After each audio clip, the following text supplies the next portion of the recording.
Hi mga ka-concert, ito yung ating AR8028 Plus karaoke receiver. Meron po itong USB input, SD card input, 3 media input, Bluetooth, 3 microphone input, FM radio at ang kagandahan dito mga ka-concert, meron po itong AM radio. Kasama na rin dyan yung line output kung gusto nyo pa magdagdag ng active speaker. May tone control din po tayo dyan. Pwede nyo i-adjust yung kanyang bass at treble. Sa microphone natin, pwede nyo rin i-adjust yung kanyang volume at echo.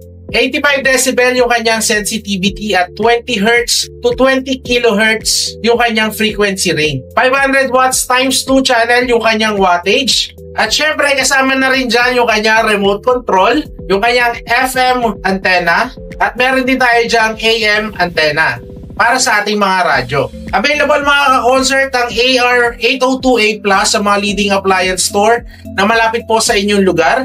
Pwede rin kayo mag-check out dito sa ating Yellow Basket. Ang presyo po nito ay makikita nyo po sa caption. Maraming salamat sa panonood mga ka-concert. Kita-kits tayo next video. Bye!